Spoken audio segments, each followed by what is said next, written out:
Hello दोस्तों, PS class में आपका स्वागत है। आज अपन राजस्थान जीके के टॉप 10 क्वेश्चन के फिर से हाजिर हो गए हैं। अगर आपने पहले वाले टॉप 10 क्वेश्चन वाले वीडियोस नहीं देखे हैं तो वो भी जाके जरूर देखना। सारे रिपीटेड क्वेश्चन है और बार बार एग्जाम्स में पूछे गए हैं। और यह क्लास बीएसटीसी और राजस्थान की सभी प्रतियोगी परीक्षाओं के लिए बहुत ही महत्वपूर्ण है। तो आज के टॉप 10 क्वेश्चन करते हैं शुरू। अरावली पर्वतमाला किस काल से संबंधित है? अरेबियन काल से, प्री कैम्ब्रियन काल से, जुरासिक काल से या सिजोइक काल से? इसका सही आंसर होगा प्री कैम्ब्रियन काल से। और अरावली पर्वतमाला सबसे प्राचीन पर्वतमालाओं में से एक है। प्राचीन पर्वतमालाओं में से एक है। राजस्थान भारत में पाई जाने वाली सबसे प्राचीन पर्वतमालाओं में से एक है। और राजस्थान की भी सबसे प्राचीन होगी अपने आप। और सबसे नवीन कौन सी होगी? सबसे नवीन पर्वतमाला होगी हिमालय। सबसे नवीन पर्वतमाला कौन सी है? हिमालय। हिमालय पर्वतमाला सबसे नवीन पर्वतमालाओं में शामिल है। एक एक्स्ट्रा फैक्ट और बताता हूँ मैं आपको। ये जुरासिक काल आप देख रहे हैं, तो ये जुरासिक काल से संबंधित आपने मूवी देखी होगी, जुरासिक मूवी, जुरासिक पार्क वाली, जिसमें ये डायनासोर से संबंधित काल है। डायनासोर से संबंधित काल कौन सा है? जुरासिक काल। डायनासोर से संबंधित काल है जुरासिक काल। ठीक है, नेक्स्ट क्वेश्चन अपन शुरू करते हैं। राजस्थान के कितने जिलों में अरावली पर्वतमाला फैली हुई है? बहुत ज्यादा इंपॉर्टेंट क्वेश्चन है और कई बार एग्जाम्स में सीधे सीधे पूछा गया है। जिलों के नाम दे दिए जाते हैं और पूछा जाता है कि इसमें अरावली पर्वतमाला सम्मिलित है या नहीं है। तो इसके सही आंसर क्या होगा? 12 जिले, 18 जिले, 17 जिले या 13 जिले? इसका सही आंसर होगा 13 जिले। राजस्थान के 13 जिलों में अरावली पर्वतमाला फैली हुई है। अब अपन इन 13 जिलों के नाम देखेंगे और इसको याद करने का प्रयास करेंगे। इसके लिए अपने पास फॉर्मूला है, सूत्र लिखा हुआ है, उड़सी। उड़सी, पारा, पारा उड़ेगा, फिर क्या आएगा? चीज भी आसी। चीज भी आसी। उड़सी, पारा, चीज भी आसी। ये कितने जिले हो गए? 10 जिले हो गए अपने पास में। ठीक है, तो देखो इन 10 जिलों को याद कैसे करते हैं। ऊ से हो गया उदयपुर, डैश से हो गया डूंगरपुर, सी से हो गया सिरोही। उसके बाद में पारा में पै से हो गया पाली, रा से हो गया राजसमंद। फिर चित्तौड़ में ची से चित्तौड़गढ़, जय से जयपुर, भी से भीलवाड़ा, आ से हो गया अजमेर और सी से हो गया सिक्कर। ये उस 10 जिले हो गए। उसके बाद में बचे 3 जिले। इन 3 जिलों के नाम क्या है? झुंझुनू, झुंझुनू, अलवर, अलवर और प्रतापगढ़। ये 3 जिले कौन कौन से हो गए? झुंझुनू, अलवर, प्रतापगढ़। ये 13 जिले के 13 जिले अपने ने याद कर लिए। नेक्स्ट क्वेश्चन अपन देखते हैं। दिल्ली का लाल किला कहाँ के पत्थर से बना है? बहुत ज्यादा इंपॉर्टेंट क्वेश्चन है, बहुत बार एग्जाम से पूछा गया, क्योंकि जो जिस जिले में ये लाल पत्थर मिलता है वो जिला रेड डायमंड सिटी के नाम से जाना जाता है। पहले वाले वीडियो में ये बता भी चुका हूं मैं आपको। तो इसका सही आंसर क्या होगा? राजसमंद के, धौलपुर के, नागौर के या उदयपुर के? इसका सही आंसर है धौलपुर के लाल पत्थरों से दिल्ली का लाल किला बना है। और दिल्ली में जो राष्ट्रपति भवन है, जो राष्ट्रपति भवन है वह भी इसी लाल पत्थर से बना हुआ है। और राष्ट्रपति भवन कहाँ है? रायसीना पहाड़ी पर है, जो कि अरावली पर्वतमाला का ही अंतिम मतलब भाग है। अंतिम जहाँ पे अरावली पर्वतमाला समाप्त होती है वो रायसीना पहाड़ी ही है। और शुरू कहाँ से होती है? खेड़ब्रह्म, गुजरात के खेड़ब्रह्म नामक जिले जगह से शुरू होते हुए दिल्ली की रायसीना पहाड़ी तक अरावली पर्वतमाला का विस्तार है। नेक्स्ट क्वेश्चन अपन देखते हैं। अरावली पर्वतमाला की सबसे ऊंची चोटी है?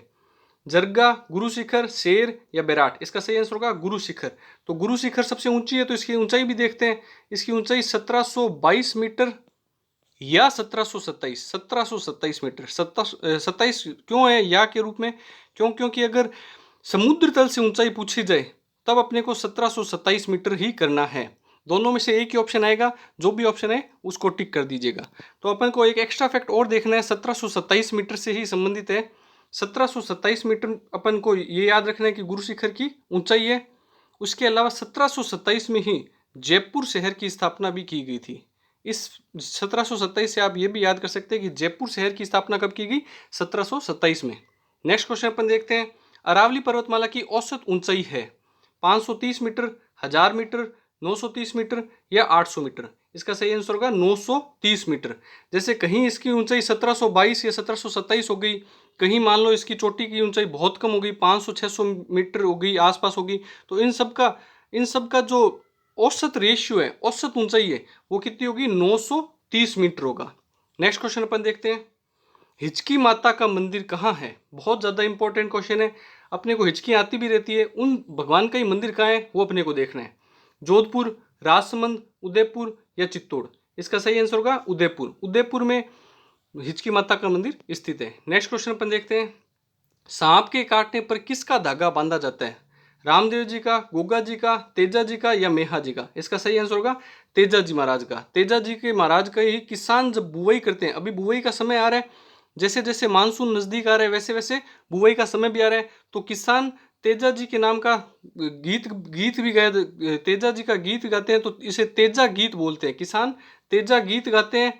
क्यों? क्योंकि तेजा जी की गीत इसी वजह से गाए जाते हैं क्योंकि खेतों में सांप वगैरह काफी निकलते हैं, इसीलिए तेजा जी के गीत गाए जाते हैं बुआई से पहले, और इसीलिए सांप के काटने पर भी तेजा जी का धागा पहना जाता है। नेक्स्ट क्वेश्चन अपन देखते हैं। मारवाड़ के पंचपीर में कौन शामिल नहीं है? बहुत इंपॉर्टेंट क्वेश्चन है और बहुत ही अच्छा क्वेश्चन है, बार बार एग्जाम्स में रिपीट होता रहता है। इसका सही आंसर होगा गोगा जी, पाबू जी, रामदेव जी या हरिराम जी? इसका सही आंसर है हरिराम जी शामिल नहीं है। क्वेश्चन को आप ध्यान से पढ़ा करो, नहीं है तो उसके नीचे टिक कर लिया करो, उसके बाद में क्वेश्चन को सॉल्व किया करो। तो इसका सही आंसर होगा हरिराम जी। कैसे? तो पांच पीर कौन कौन से हैं वो अपने को देखना है।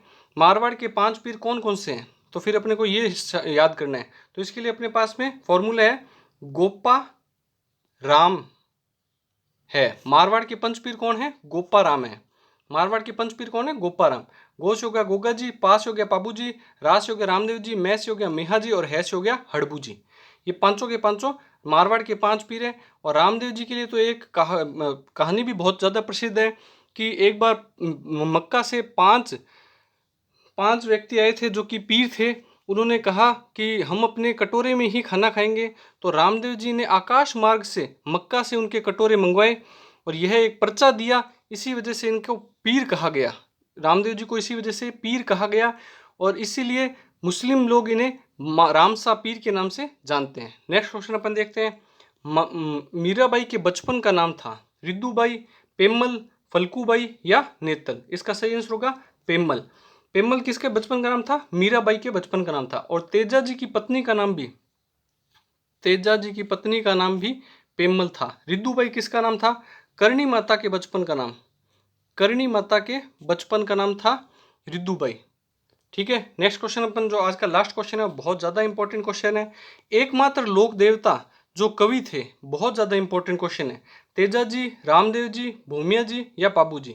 क्यों? क्योंकि ये क्वेश्चन इसलिए इंपॉर्टेंट है क्योंकि ये लोक देवताओं में सिर्फ एकमात्र ऐसे लोक देवता थे जिन्होंने पुस्तक लिखी थी, इसीलिए, और कवि भी थे, इसीलिए ये इंपॉर्टेंट क्वेश्चन साबित हो जाता है। इससे अपन इसका आंसर बताइए मुझे। रामदेव जी, इसका सही आंसर होगा रामदेव जी। और इन्होंने कौन सी पुस्तक लिखी है? 24 वाणियां। 24 वाणियां पुस्तक किन की लिखी हुई है? रामदेव जी की लिखी हुई है। आई होप आपको वीडियो पसंद आया होगा। पसंद है तो लाइक, शेयर और सब्सक्राइब कीजिए और ऐसे वीडियो देखने के लिए चैनल के साथ बने रहिए। बेल आइकन प्रेस कर लीजिए ताकि आपको नए वीडियो का अपडेट हाथों हाथ मिलता रहे। और BSTC का एग्जाम्स अगस्त में आने वाला है और जुलाई में उसके फॉर्म शुरू होने वाले हैं, तो ज़्यादा से ज़्यादा अपने दोस्तों तक वीडियो को शेयर कीजिए, चैनल को सब्सक्राइब कीजिए। Thank you.